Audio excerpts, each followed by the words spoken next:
for today's video, we are gonna be having another episode of Nabudol ka ba o nabudol-budol ka? Sa series na ito, i-review natin kung ang mga budol finds ba online ay sulit budol or literal na nabudol-budol ka. And for today, we are talking about skincare and makeup. So just like our first video dito sa series na ito, since it's my first time tackling or reviewing skincare and makeup, I took the liberty to choose the products na mga nag-a-appear sa feed ko. For today's episode, I will be sharing with you 1 skincare and 4 makeup products because you know my skin has been through a lot.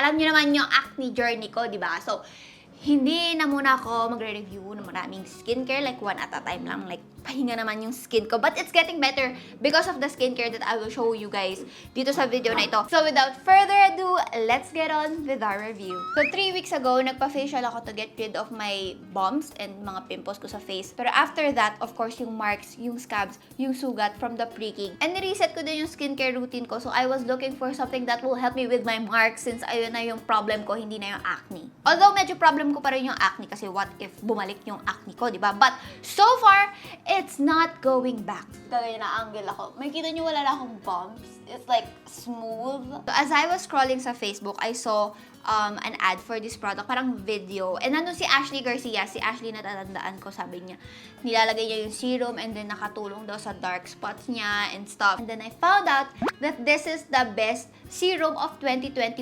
according to Watsons. Ito yung Garnier Vitamin C Serum. It looks like this. Ayan. So, since it's getting a lot of positive reviews from my fellow content creators, I thought, punta tayo sa Shopee and Lazada. And yung reviews dun, sis, they are raving about this product. This has 24,600 pieces sold. Sa Shopee pa lang yun Sa Shopee pa lang. So, I thought, why not try it? Baka ito na yung sagot sa aking problema sa marks ko. And it is. I've been using this for 2 to 3 weeks already and nakita ko talaga yung difference sa skin ko. This is my after photo nung nagpa-facial ako and before using this product. As you can see, marami akong marks and marami akong sugat from the pricking. And now my skin is glowing. Hindi ko pa siya ginagamit actually. Ngayon ko pa lang siya ilalagay. And this is what the packaging looks like. Of course, I have a spare because I love it. And it also says here na meron siyang 30 times vitamin C. So, ayun, ang sad, hindi natin nakikita yung loob dito. Pero paubos ko na to, guys. So, this is what the serum looks like. It's very runny and para siyang transparent white in color. So, applying it on my skin, it's very light. Very lightweight. Na-absorb siya agad ng skin ko. It's not sticky. Okay, ayun kasi yung thing ko with serums. Medyo maselan ako kapag sticky siya after and makapal. This is not like that. Para tong liquid moisturizer. It's very light on your skin. And meron siyang citrus na fragrance, pero it's not really bothering me. As someone na malaki ang issue sa mga amoy-amoy, hindi ito bothering for me. It smells like usual skincare lang. Also, you can use this sa daytime. Hindi lang siya for nighttime skincare routine. Pwede rin siya sa daytime because it's light nga and it fully absorbs sa skin mo. So hindi siya sticky and hindi siya nakakairita and stuff. No. This is also great for all skin types. So even if you have sensitive skin, this is okay for you. But don't forget to patch test before you try it on your face. Nagpa-patch test ako dito and dito sa inner elbow ko para to make sure na wala tayong mga negative reactions kung meron kayong mga allergies sa mga ingredients. This is only 550 pesos and you can get it anywhere. Shopee, Lazada, Watsons 7-Eleven, sa mga Mercury, sa mga department stores. And 550 pesos is a decent price na for a serum and it's effective. So I approve of this product, you guys. This is like my most loved serum. Like I never expected na ang smooth na ng skin ko. I have a lot of marks and we have to work on that pa. Especially mine sa cheeks area. Ang daming pimples na ang nag-go through dito sa skin ko. So, medyo matagal mag-fade yung marks. But, my skin is smooth.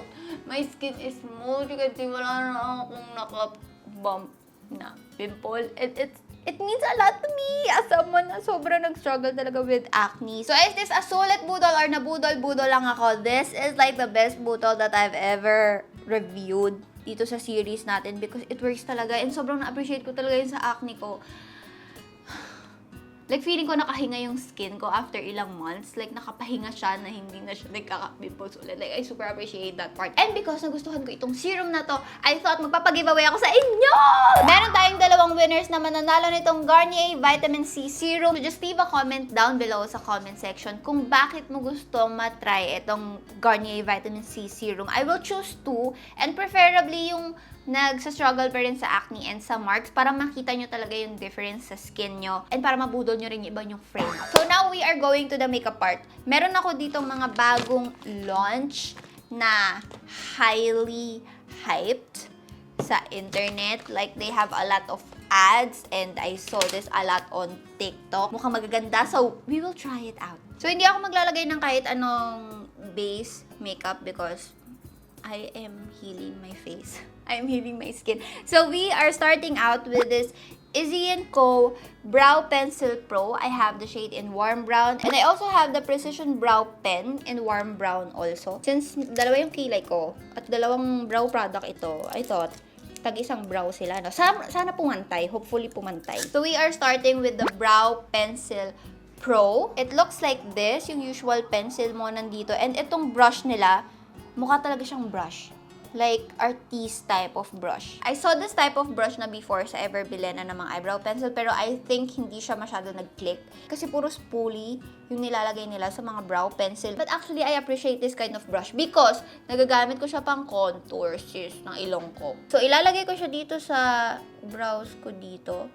And lightly ako nagdodraw ng mga hair-like strokes. Ang natural lang ng effect niya sa brows. Kahit ilang balik na ako na ganito, diba? So, yeah, we have this. Ang ganda.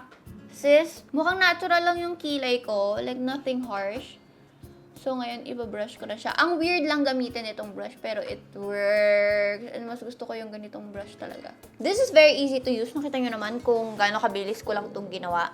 Yung kilay ko dyan. And it looks natural. Nothing harsh. I like the brush. Hindi naman super precise yung pencil nila kasi medyo mataba pa rin naman yung pencil nila. But it works. So, dito na tayo sa brow pen. And I'm very excited to try this out because ang tagal ko nang hindi nagba-brow pen. So, we are starting dito sa dulo kasi dito ako wala masyadong hair. Oh, this is nice. Hindi siya heavily pigmented. Ayun kasi yung, like, meron akong trauma pagdating sa mga brow pen. Yung iba parang literal na Sharpie talaga. Magkaiba yung effect nila sa kilay ko. Like, tingnan nyo naman. Pareha silang maganda, pero parang mas gusto ko yung brow pen. Mas malinis siya tignan kaysa dito. At ito kasi parang siyang smooth and feathery. Ito mukhang natural brows ko talaga, like, ayan yung hair. Gagamitin ko ulit yung pencil dito sa side na ito dahil kailangan natin silang pantayin, hindi naman pwedeng buong video magkaiba yung kilay ko. It's a good budol, but I can tell that it's SULIT because like nothing special.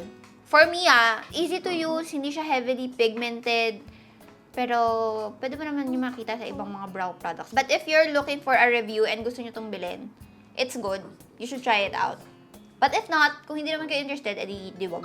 Next one, we are trying out the Detail Jelly Lips. Ito, binigay nila ito sa akin sa PR, pero hindi ko siya natatry. Pero gusto ko na siya i-try because nakita ko yung mga videos nila like before and after na sobrang nag-plump talaga yung lips at sobrang juicy ng lips.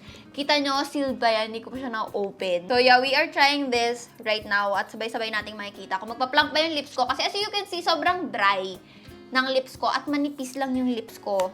Talaga naturally at hindi pa siya pantay. But ang dami ko problema sa lips ko. Ito yung plumper and ito yung lip care. So nabasa ko yung mga reviews online na effective daw to and meron ka mararamdaman na stinginess or merong spiciness. Well, it's expected naman because it's a lip plumper. Ang ganda ng applicator nila, Sizzy. So, itatry ko siya dito sa part ng lips ko na to, sa left side. Because as you can see, hindi pantay yung lips ko.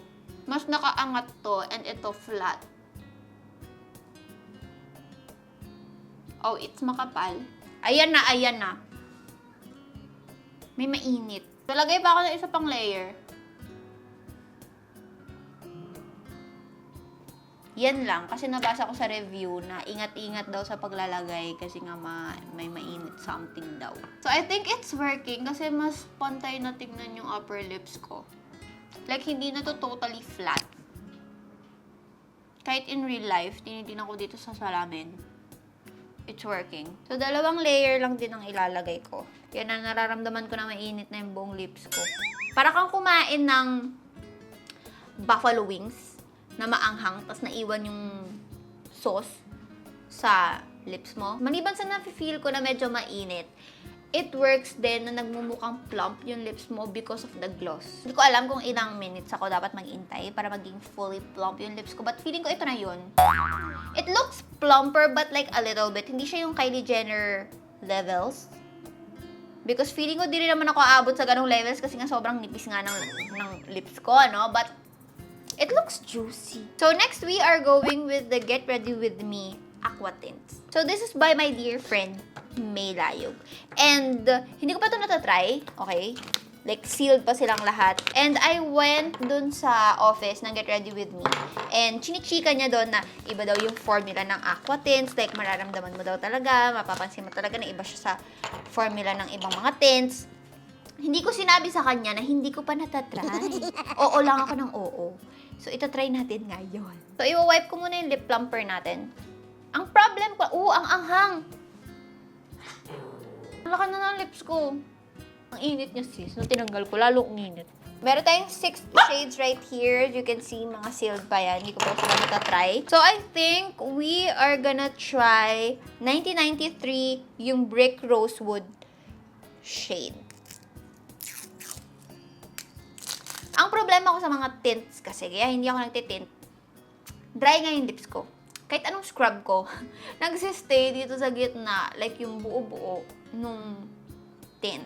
Kahit nagtitint ako, I always find myself applying lipstick over it or kahit lip creams, mga mousse and stuff. Yun. So, yung applicator nila, yung flat sa magkabilang side. Ooh! Oh my gosh! This is pigmented. So, this is 1993. And swatching it on my hand, para siyang may jelly formula.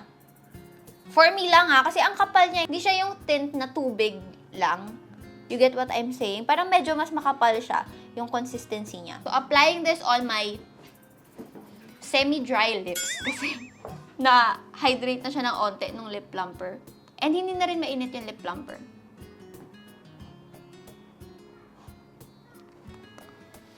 Ang bango. Strawberry. Hindi ko, may lasa siya pero it's cute. And it's cute din sa lips ko. It looks buo. Walang buo-buo. It's very smooth yung feeling sa lips. Ano yung mga tinted lip balms? Di ba, mga jelly lip balms yun, tapos may kulay. Para itong ganun. Like, buo yung kulay niya. Nakita ko na siya, nagbubuo na siya dito sa gitna, but it's not as malala as yung mga water-based tints. Kasi with water tints, mawawala talaga yung shade dito. Like, may iwan sa gitna. But this tint, buo siya. And I agree sa sinabi ni May na iba yung feeling kapag ginamit mo yung tint. Mararamdaman mo iba siya from the tints na you've tried before. I like it. 199 pesos lang siya. This is mura.